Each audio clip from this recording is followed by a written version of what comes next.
Hello students, मैं प्रीति आपके अपने YouTube channel Jeevan online classes से आज मैं आपको क्लास 10 का चैप्टर नंबर फर्स्ट कराऊंगी। चैप्टर नंबर फर्स्ट क्या है आपका रियल नंबर्स। तो सबसे पहले हम रियल नंबर्स और कौन कौन से हमारे नंबर्स होते हैं वो हम पढ़ेंगे। इस चैप्टर का इंट्रोडक्शन पढ़ेंगे, उसके बाद हम नेक्स्ट वीडियो में चैप्टर शुरू करेंगे। तो चलिए हम स्टार्ट करते हैं। तो फर्स्ट चैप्टर है हमारा रियल नंबर्स। इसमें सबसे पहले पढ़ेंगे नेचुरल नंबर्स। नेचुरल नंबर्स कौन से होते हैं? हमारे जो भी नंबर्स 1 2 3 4 जितने भी नंबर्स होते हैं इस तरीके से हमारे वो हमारे नेचुरल नंबर्स होते हैं, ठीक है। एंड होल नंबर्स और नेचुरल नंबर्स को एन से डिनोट किया जाता है, इस बात को ध्यान रखना। होल नंबर्स कौन से होते हैं हमारे, और इसको डिनोट किससे करते हैं? हम डब्ल्यू से डिनोट करते हैं। होल नंबर्स हमारे 0 से स्टार्ट हो जाते हैं, 0 1 2 3 एंड आगे तक जितने भी नंबर्स होते हैं हमारे वो हमारे होल नंबर्स होते हैं। तो देखिए नेचुरल नंबर और होल नंबर्स में कितना फ़र्क है? सिर्फ 0 का फ़र्क है। होल नंबर में हमारा 0 आ जाता है और नेचुरल नंबर में हमारे 1 से स्टार्टिंग होती है, ओके। नेक्स्ट हमारा इंटीजर्स को आई से नोट किया जाता है। और इंटीजर्स होते क्या है? जितने भी हमारे माइनस से लेके -3, मान लीजिए 0, फिर -1 -2 -3 एंड इस साइड जाएंगे 1 2 3 एंड इन्फिनिटी। इधर भी और भी हो सकते हैं, इधर इस साइड भी और भी हो सकते हैं।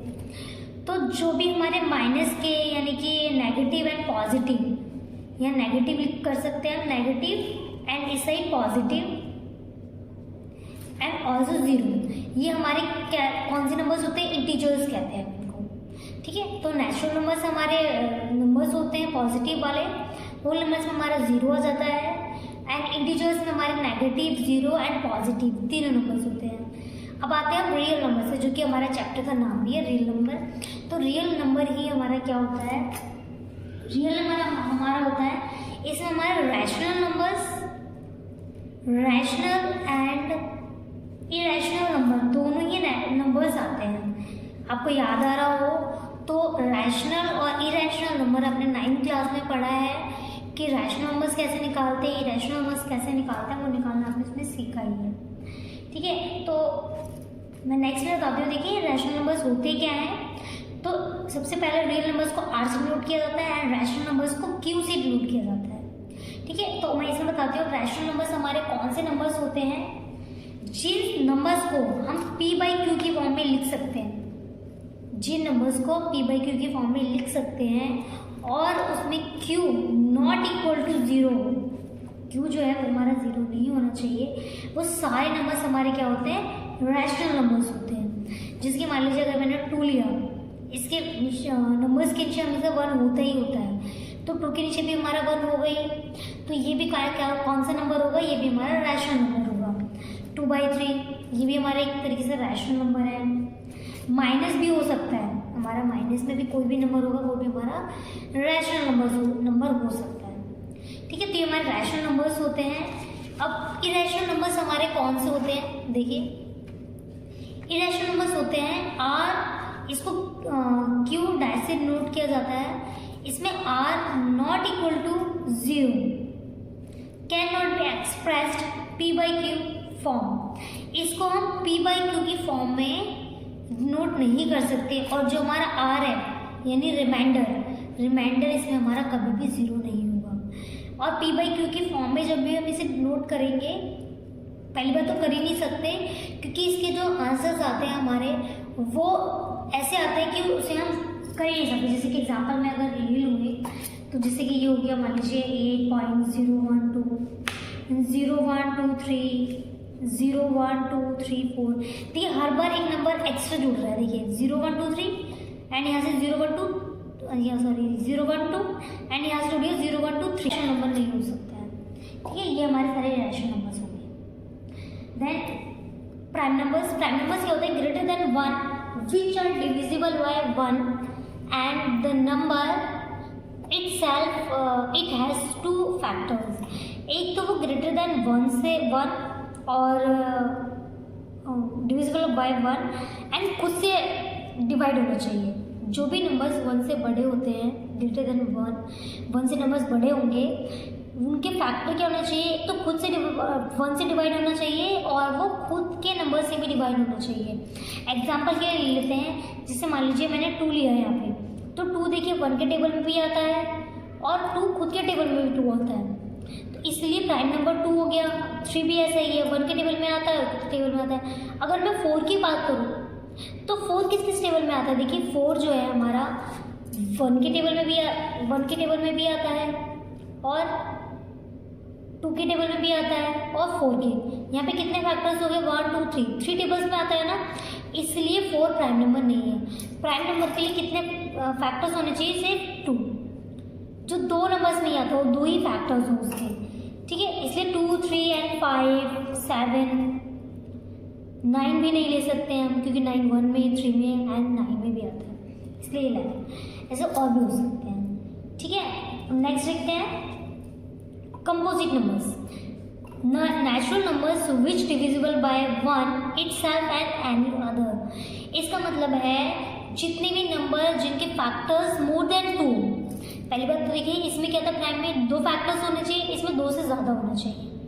इसमें डिविजिबल बाय 1 और खुद से होना चाहिए, इसमें उससे अलावा भी हो सकता है। जैसे कि मैंने यहाँ पे अभी 4 लिया था, 4 देखिए 1 के टेबल में भी आता है, 2 के टेबल में भी आता है एंड 4 के भी 3 टेबल्स में आता है, इसलिए 4 हो गया यहाँ पे।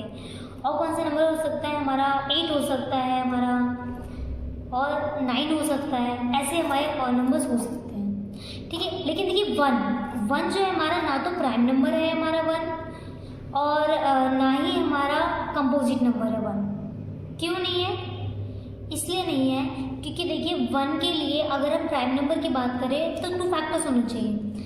1 सिर्फ अपने टेबल में ही आता है और किसी के टेबल में नहीं आता, इसलिए इसके 2 फैक्टर नहीं है ना, इसलिए प्राइम नंबर नहीं है। अब कंपोजिट नंबर बनने के लिए मोर देन 2 फैक्टर्स होने चाहिए, 2 से ज़्यादा, लेकिन यहाँ पर भी 1 में ऐसा नहीं है, इसीलिए 1 जो है ना तो प्राइम नंबर है और ना ही कंपोजिट नंबर है, ठीक है। अब हम यहाँ पर बात करते हैं थ्योरम 1.1।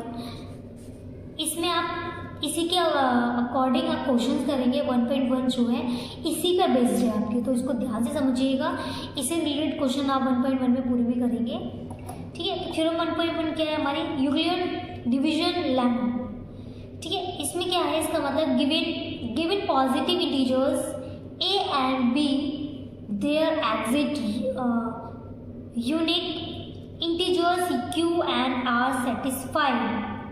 तो यहाँ पर 2 इंटीजर्स है a and b, हमेशा कैसे होने चाहिए, पॉजिटिव होने चाहिए, नेगेटिव नहीं हो सकते हैं, ठीक है, पॉजिटिव ही होने चाहिए। And q and r satisfy करने के लिए देखिए जैसे a is equal to b q plus r, जो ये चीज़ है अगर आपको समझ में नहीं आ रही है तो मैं आपको समझाती हूँ सिंपल तरीके से। आपने छोटी क्लासेस से भी किया है ये, वैसे अपने जब भी हम डिवाइड करते थे तो उसको हम वेरीफाई करने के लिए यूज़ करते थे। Dividend is equal to divisor into quotient into remainder. आप पहले भी पढ़ चुके हैं ना, dividend is equal to divisor into quotient plus remainder, sorry plus आता है यहाँ पे, ठीक है, प्लस रिमाइंडर हमारा। इसी से हम अपने डिवाइड को चेक कर सकते हैं, वेरीफाई कर सकते हैं कि हमारा ये सही है या नहीं है। अब डिविडेंड क्या होता है, डिविजर क्या होता है, क्वेश्चन क्या होता है, ये रिमाइंडर होता है क्या है। देखिए मैंने यहाँ पे एक मान लीजिए क्वेश्चन ले लिया 18 7। अब 7 को आप 18 से डिवाइड करेंगे, 7 टू 14, तो ये 14 आ गया आपका। डिवाइड करेंगे इसको तो आपका यहाँ पे 4 बचेगा, तो ये क्या होता है आपका 4 रिमाइंडर, ठीक है। 4 हमारा रिमाइंडर हो गया। एंड 2 क्या है, ये हमारा कोशेंट हो गया। डिवीजर क्या है हमारा, यहाँ पे 7 डिवीजर हो गया एंड डिविडेंड हमारा 18। सिंपल तरीके से बताऊँ, ये वाला नंबर हमें लाना होता है जिससे हमें डिवाइड करना होता है, जिसके लिए तो ये हमारा डिविडेंड होता है एंड जिससे हमें डिवाइड करना होता है ये हमारा डिविजर होता है। और डिवाइड करके जो हमारा यहाँ पे नंबर आता है वो कोशेंट होता है हमारा, एंड जो लास्ट में बचता है वो हमारा रिमाइंडर होता है, ठीक है। अब ये जो फॉर्मूला है इसको यहीं पे चेक करने के लिए वही है। ये ए क्या है हमारा, डिविडेंड है, यहाँ पे बी क्या है हमारा डिविज़र है, मैं यहाँ पे लिख देती हूँ। ए हमारा डिविडेंड है, बी हमारा डिविज़र है, क्यू हमारा कोशिएंट है एंड आर क्या है हमारा रिमाइंडर। ठीक है, रिमाइंडर हो गया। तो यहाँ पर एक चीज़ और बोली गई है, देखिए 0 लेस देन आर जो है हमारा 0 से बड़ा होना चाहिए या बराबर होना चाहिए और बी से छोटा या बराबर हो सकता है। इसको हम प्रूव कर सकते हैं और ये मतलब है, क्योंकि अगर रिमाइंडर का मतलब क्या है 4, जो ये रिमाइंडर है हमारा, क्या ये हमारा बी से, बी यानी कि डिविज़र क्या है हमारा 7, जो ये हमारा आर है रिमाइंडर है, क्या इससे बड़ा हो सकता है? कभी नहीं हो सकता। अगर इससे बड़ा होगा, मान लीजिए यहाँ 8 होता तो मैं 7 1 से 7 करके इसे डिवाइड कर सकती थी। इसीलिए रिमाइंडर जो बचेगा हमारा कभी भी 7 से, यानी कि जो हमारा डिविज़र है उससे बड़ा नहीं होगा। देखिए डिविज़र से बड़ा नहीं होगा हमारा रिमाइंडर, हमेशा क्या होगा छोटा होगा, ये बराबर हो सकता है। ठीक है, उसी तरीके से यहाँ पे देखेंगे हम 0 से बड़ा होगा रिमाइंडर या फिर उसके बराबर हमारा रिमाइंडर, 0 से छोटा नहीं हो सकता। 0 से छोटे का मतलब क्या है नेगेटिव। क्या यहाँ पे माइनस में कभी हमारा रिमाइंडर आ सकता है? कभी नहीं आ सकता हमारा माइनस में रिमाइंडर। ठीक है, हमेशा जो भी रिमाइंडर बचेगा वो 0 से बड़ा ही बचेगा, 0 या 1 2 3 ऐसा बचेगा। ठीक है, तो यहाँ पर यही है। अब इसी के बेस्ड आप 1.1 क्वेश्चन करेंगे। अब वो कैसे करना है मैं आपको नेक्स्ट वीडियो में ही बताती हूँ। तो चलिए मिलते हैं अब नेक्स्ट वीडियो में। Thank you, bye bye.